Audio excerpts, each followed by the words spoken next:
this place in the summer versus the winter is two different animals, right? Can you explain that? Like, Yeah, so for the I mean, people.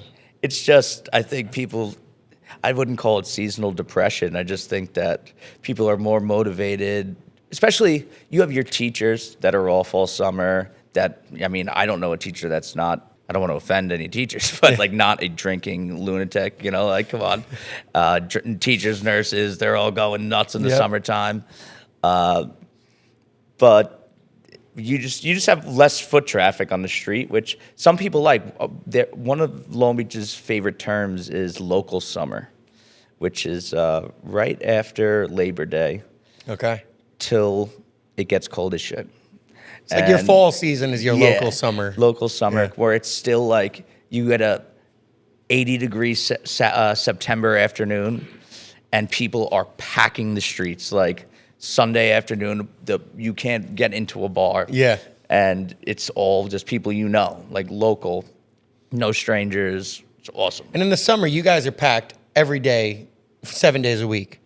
Yeah. In the winter, you're not even open for Monday, Tuesday, Wednesday, right? We're open Wednesday. We don't open. Wednesday. We Okay. do So our you're- trivia Wednesday, but Monday, Tuesday we shut it down. Yeah. Unless there's like a special occasion. I think people just try and get a little responsible. It's like we're in January now, like this whole like sober January BS that people do. Like Dry come on. Oh January. my God, enough.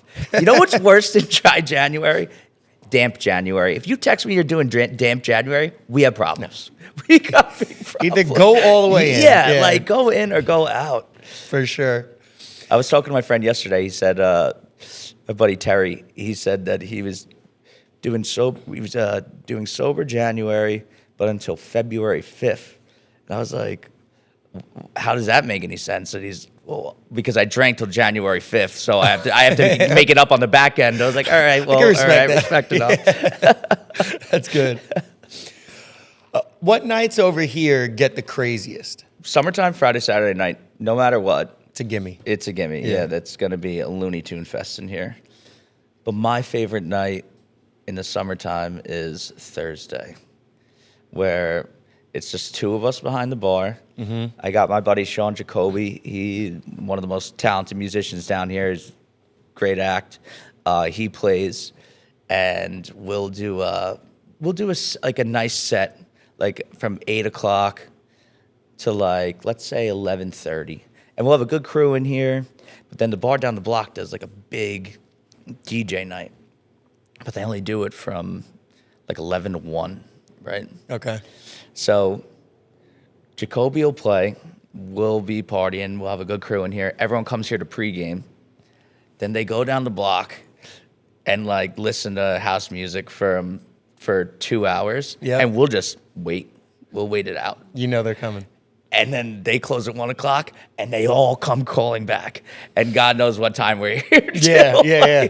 They're all tuned not up. trying to blow myself up, but we may be here till the sun comes up every single Thursday. Sun comes up earlier this time of the year, you know. Definitely. And it's fun, like those when you have your locals and your friends. Those after hours times are like some of the most memorable times. Yeah.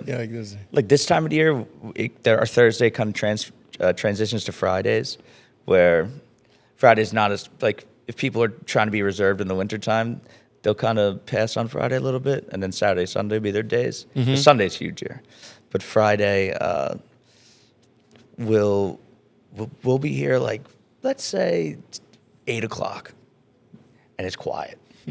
Like, don't worry. People will be like, oh, where is everyone? Especially people that are traveling from out of town. Yep. That they don't know. They'll be like, where is everyone? Where is everyone? Like, don't worry. It's coming. You hear that? You hear the footsteps? It's coming. And then it's 7 o'clock in the morning, and we're like, whoa, what the hell? Where did that come from? Because I like being the last man standing on nights like that, especially if it's just me working or me and like one of my partners or one of my buddies. Yep. Where I don't have to worry about, a couple of the girls that don't want to stay late or like, barbacks or whatever. Like if it's just us, then I'll wait it out. Yeah. And then if all the other bars only have X amount of people in it, then their 8 people will close and they'll move into here. And then the other bars, their 8 people will close and they'll move into here and their 8 people. And then we have everybody's, yeah. Oh, that's good. Yeah. And you got every bartender in town too, so it's like a pocket full of cash. Yeah. Then they come after working for the night. Yeah, exactly. Bartenders always hook each other up. Oh, that's extra. You know. Definitely. Is there a drink that Minnesota's is known for? Do you guys have a drink or just a beer that everybody gets when they come here? Is there like something that you have to get when you're at Minnesota's? So I'm only 30, so I kind of missed the first era of this beverage. Okay. Which I don't know if it's reciprocates around all of Long Island, but it's definitely back here, and that it is the Jaeger bomb. The Jaeger bomb. And I feel like sometimes I get caught because everyone wants to do a Jaeger bomb with me, and I heard someone else talking about this on one of your other episodes, and it's like you're sitting in the bar. And this person's like, yo, let's do a shot. Then you go over to that side. Yo, let's do a shot. Or I just did one with this guy. All right, I'll do one. And then you're on this side. Yeah. And now I've done 6 Jaeger bombs in 30 seconds. Yeah. And now I'm going to be drooling on myself. And each tomorrow. customer only did 1. Yeah, I've done 6. Yeah. Yes. So, but it doesn't stop. It's an ongoing cycle, especially over here. Thank God you're moving. Yo, a little bit of your benefit. Thank God that I always call it bartending superpowers, where if I drank a quarter of the amount that I do while I'm working on the other side of the bar, sure. I would be in jail. I think any bartender that drinks on shift completely understands that. That is, I can drink so much more when I'm bartending and be fine. Superpowers. You know, to a certain limit. But I'm sitting down at the bar stool. I drink that even a half of that amount. I get up to go to the bathroom. You wake up, you're like, where am I? Holy shit. Yeah. 100%. The superpowers is gone. And so you guys drink when you're working here. Yeah. What is your shift drink? Well, so I'll preface this with, we have a rule here with drinking on shift, and it is, you're allowed to drink until it becomes a problem. And if it becomes a problem, then you're not allowed to drink. Yep. So as long as that. you can do it, do it. Yeah. You know, but as long as and if you mess up, you're in the doghouse. You know? Definitely, yeah. You start messing up the money, you start messing this up, and getting nasty with customers. Don't be a dick. That's right. my rule. Don't be a dick. Yep, definitely. Which I may have violated once or twice, but that is what it is. You've been here long enough. You get Yeah. But so what is your shift drink? Like your personal shift drink? So What are you drinking when you're working? Typically, it is a Miller Lite, cold Miller Lite, and a Jaeger bomb. Which you guys think we didn't have this one planned out again? Let's try out your shift drink. Oh, here we go. Now we're getting excited. Taking this up a notch right here. Oh, cheers, brother. So let's get this down here. Cheers to you. Minnesota's. I feel like I'm on part of the staff right now.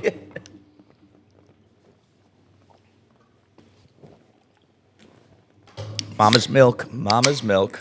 Oh, yeah. That's it. Oh, man. I haven't had a Jaeger bomb in a while.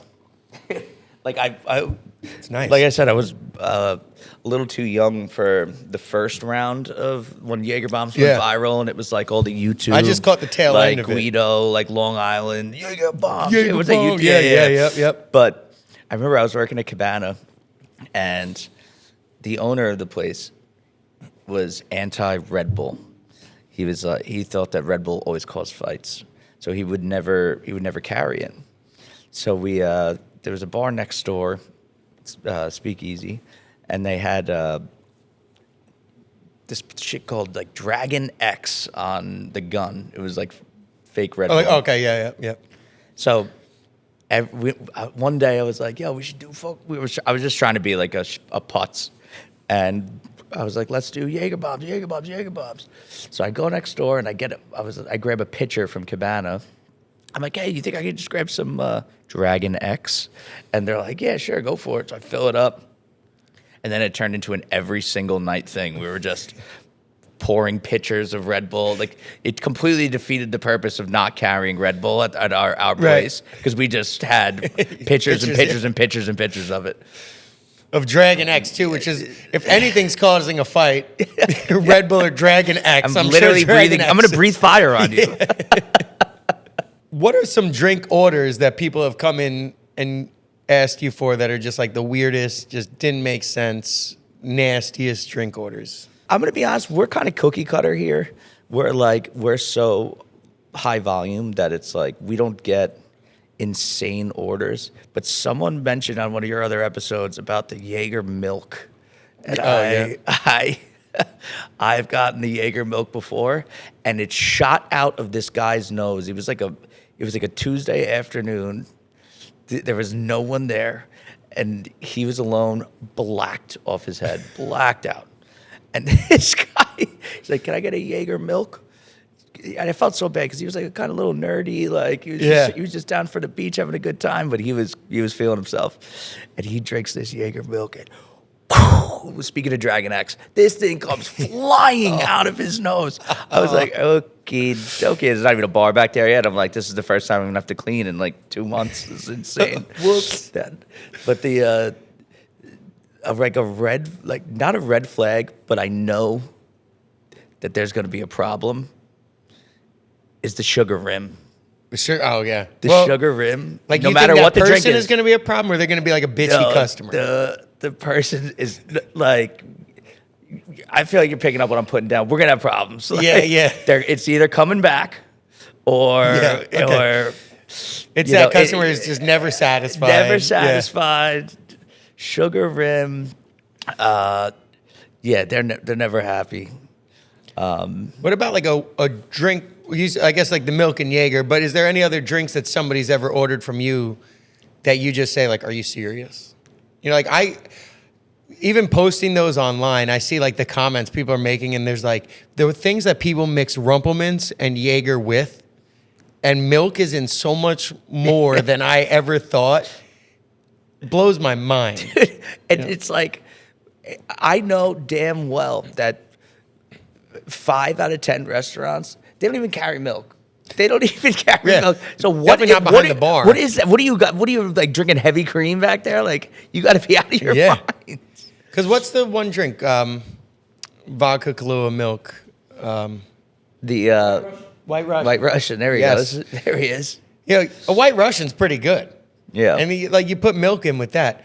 But some of these other things that, like you said, the Jaeger milk. Like, who thought of this? Yeah.